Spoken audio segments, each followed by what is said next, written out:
Hey Cancer, Sun and Rising. This video is for you in regards to this lunar eclipse slash full moon that we had last night and we're still in the energy of, and it was in the sign of Libra.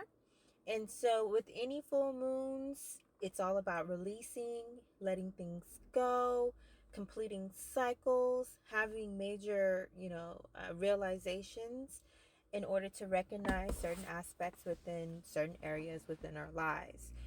When we add an eclipse to that, a lunar eclipse to that, it just magnifies that energy. And it really, in regards to lunar eclipse, it's taking the past 6 months and bringing it all full forward, completing that cycle and seeing everything finally for what it is. And so that's the energy of that lunar, especially this particular lunar eclipse for everybody. For you, Cancer, Sun and Rising, this lunar eclipse happened in your fourth house, since that's Libra. It happened in your fourth house, and that house is all about the home. It's about family. It's about comfort. It's about the woman in our lives, motherly figures in our lives. And so with that happening there, something may have happened that has given you full clarity. More so than any other sign, you have received all the evidence that you need to give yourself clarity about certain decisions, certain actions that were made on other people's ends, as well as why you were pushed and pulled in certain directions within your own life.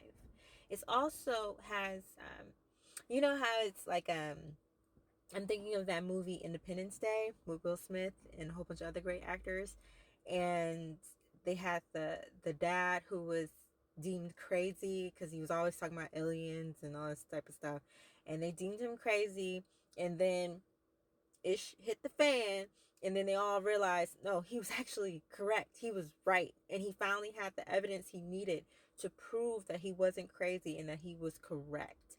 And that's the energy that I'm getting with you, Cancer, Sun and Rising, is that you've been saying something all along. You've been saying something. You've been saying, like, look, I feel this intuitively, I feel this, but you didn't have the evidence. You didn't have all the evidence to prove what you were saying was correct. And now you finally have all the evidence. And now everybody else can see what you've been seeing. That's the energy. And it's particularly focused in on your house, your actual home, as well as or your family. So one of those regards, and particularly focusing on a woman, a mother, a grandmother, someone who, is a motherly figure within your life. It doesn't have to be your mother or grandmother. It just can be a woman who has that position. So that's that. And then you also have the opposition that happens between the moon and the sun being in Aries. That means it's in your 10th house. Yes, in your 10th house. I always have to look at my notes just to make sure I'm on point. It's in your 10th house, so it's giving clarity to that as well, like major clarity to that, because Aries is definitely going to bring the truth and the light. And then it being in the sun, it's definitely bringing clarity to your work, to your career, to your status, your social economic status within your society, within your culture, within your family.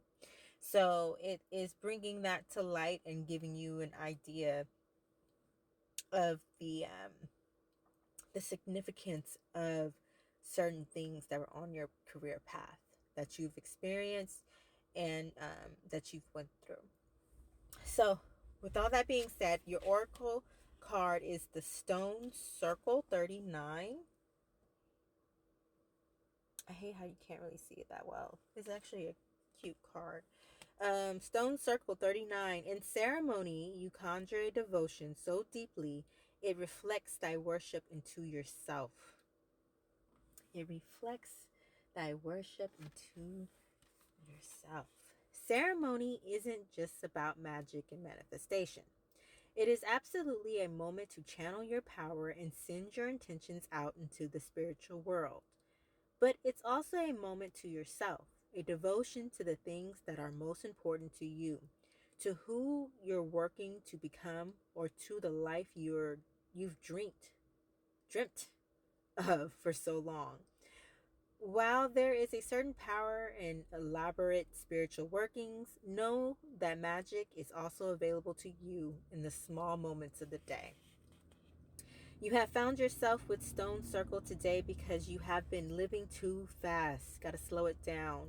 You are being guided to see the small magic and notice the blessings, signs, and energy that are swirling around you. You'll know the small magic by the way it makes you feel. You may notice it in the warm smile of a child, or the sudden fragrance of a nearby flower. Or perhaps your favorite song has been playing in the background, but has only just now caught your ear.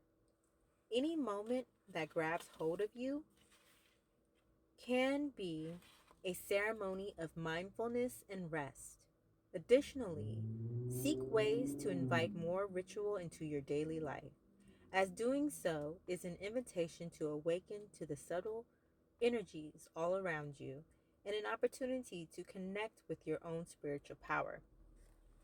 So, all this stuff is going on around you. Yeah, it's a lot. It's a lot of energy. You may need to take time to retreat to your home space. Not necessarily go hermit mode, but more so of take time to just be to yourself. You don't have to constantly be doing something. Something has to be get done.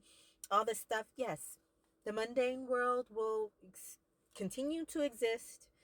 Whether you're here or not, whether you do it or not, it will continue to be there.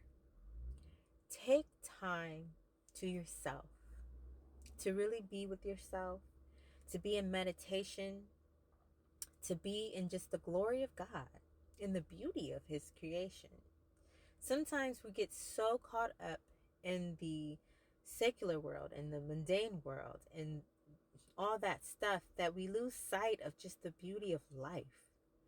And whatever happens in your job, in your career, in your workplace, whatever happened in your past, as far as things going on between you and your family members, or even trauma from your mother and passed down generational, trauma that you have had to work through and had to heal from and get professional help with and all these things. No matter what, take the time to be grateful and sit in the beauty of God so that the joy and peace that is available there for you can overcome you, right?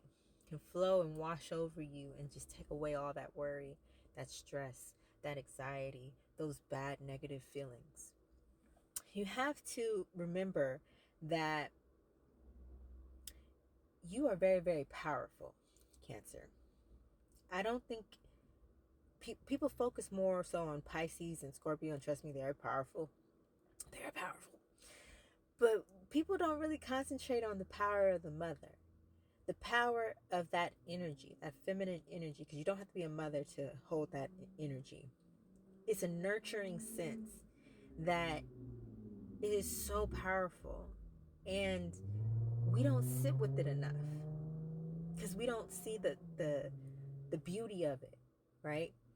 It's very much so like Yemoya with Oshun chilling together because they homies. Yemoya, though, is the motherly figure, just as beautiful as Oshun, like just as beautiful. But when you come in her presence, it's so much peace, so much stillness and calm. If there's too much erratic happening in your life, if you feel off balance, off tilter, that is a sign that you need to take a moment and just sit. Read a book. Relax. Enjoy and rest. You don't have to be sleeping to rest. Take that time to rest, Cancer. You deserve it. And this energy in this full moon lunar eclipse is telling you that that's what you need to do. If you have an opportunity to be at home for the next weeks to come, do it. You deserve it. Don't feel guilty about it. I love you, Cancer. See you on next